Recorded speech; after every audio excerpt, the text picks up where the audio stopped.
Hi, my name is Matthew. I play guitar for the band DeadOaks. As promised, I'm updating you guys with a new vlog. This is the rest of the band, and we're going to introduce ourselves one by one. Cody? Hi, I'm Cody. I play guitar. Yeah, awesome. What's up, I'm Zach. I play bass. I'm Wes. I do vocals. I'm Daniel. I beat shit. He does, very well. The reason for our vlog today is that, like I said in my last vlog, we're getting interviewed with the Pit Unsigned. Brian Hatchell was nice enough to send us a couple questions, and we're going to write them down and mail them back to him, but we figured a better way to do that might be to just videotape it, and then he'd get a feel of who we are. So, I'm just going to read the questions one by one, we're going to answer them, and just kind of take it from there, see what happens. So let's start off with, how did DeadOaks come together as a band? To answer that, I think, us three, Zach, Wes, and myself, we were the three core band members, and we started, like 6 months ago, guys? How did it work out? Yeah, we started in a different band, actually, that was an idea brought by somebody else completely different, and he just didn't work out with him, so the remaining members all decided to make a new band. So we went ahead and did that, and it's been working out great. Yeah, that was about 6 months ago, right, in July. We were really searching for some stuff, but then from there, how it kind of evolved was through Craigslist. We met a couple of different people, but eventually we found a right fit in Daniel, who has an awesome taste in Christmas sweaters. Honestly, Moose love. Can't forget that. Yeah. No. Yeah, so I came across these guys on Craigslist because I had just moved here. I was looking for people to jam with. And I just stumbled across an ad and hit them up and started practicing with them, and it's been DreamWorks ever since. Yeah. And then Cody is our newest addition to the band. He's been playing with us for about 2 months, since about September, like mid to late September. And Cody's a friend of through West, right? And Zach. And Zach. And now we're all just one big happy family. So I think that wraps that question up. Let's go to the next question. What is the inspiration behind the name DeadOaks? I think Wes is going to take this one. Is that right? Yeah, I guess so. I came up with it. We had gone through 8 million names, and I guess it was one I had in my back pocket for a while.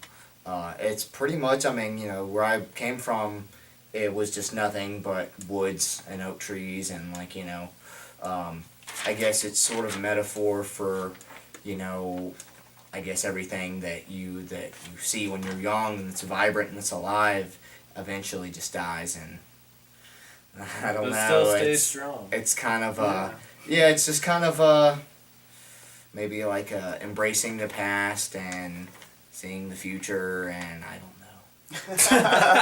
know. It was short and it was easy, and I think people will remember it. Yeah, it's definitely catchy. Okay, cool. So I think that suffices. So the next question is going to be, what are some of the most difficult obstacles for a young band in the area trying to make it big in the music scene? This is a question that has so many different angles to it, and really there's no simple answer. But to keep it short and sweet, time, money, and resources are the three biggest things. We've all got different things in our lives. We can't do this full time, but we would like to. In order to do that, we work day and night, it seems, while we're apart and while we're together, to make sure that the music comes together the best for you guys.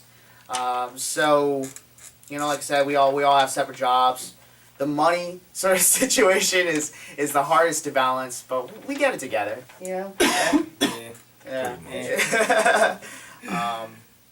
But yeah, that's pretty much time, money, resources. Same old story. The next question is, who or what influenced each member the most to get into the music scene? This is definitely a one-by-one sort of situation. Daniel, do you want to start? We'll just move across. I don't know.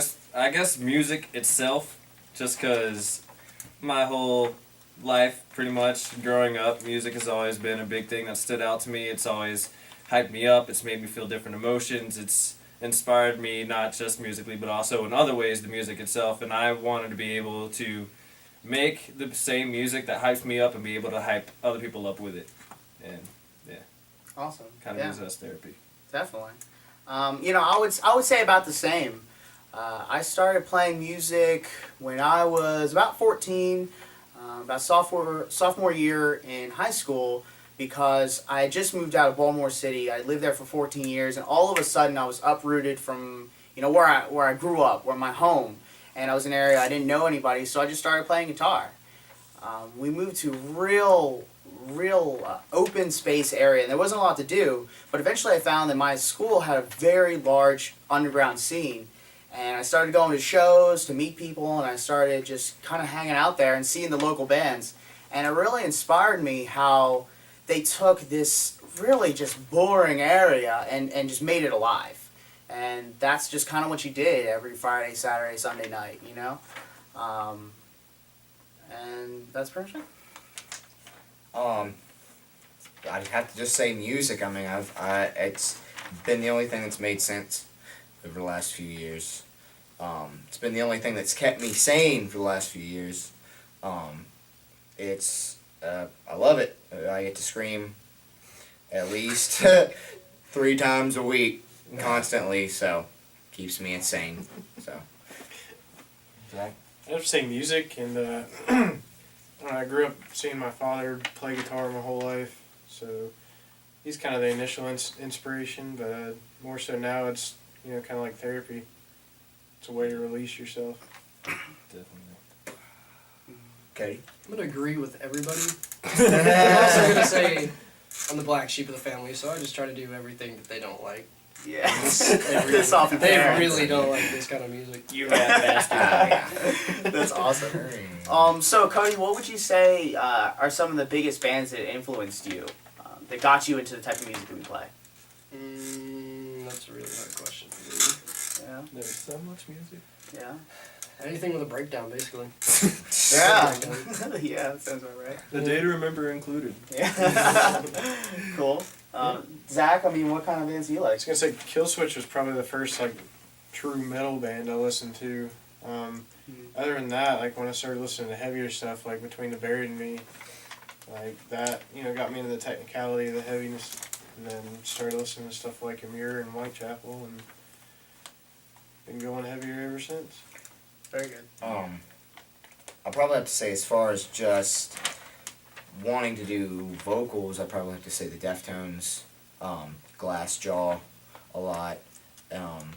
As far as going a little more, death metal-ish, I'd probably have to say, I don't know, the Acacia Strain, Suffocate. Oh yeah. All the good stuff, all the stuff you just want to kill people to. But yeah, that's it. I love it. It's a great feeling. Yeah. All of it. I would say that I kind of went a different way. This is the first metal band that I've ever really been in. The first band that ever made me want to play music was Bright Eyes, specifically, the lead songwriter Connor Oberst. The way that he painted this picture and this story with his words and his guitar and just the general songwriting really inspired me to start playing music and think about the intricacies of music and how it's written. Specifically getting into the bands that I like now, I started with stuff like Atreyu. I really, really liked Atreyu. They were one of the first bands that got me into metal. And then in the last bands I was into a lot of pop punk and stuff, but I started to really like breakdowns, and I started to learn a lot of A Day to Remember songs. And I tried to play some stuff like that when I got into a rock, a more aggressive band, but then it just turned into just straight metal. So I listen to a lot of bands now, like the Acacia Strain. I'm listening to some Oceano. I'm listening to some Periphery, and stuff like that.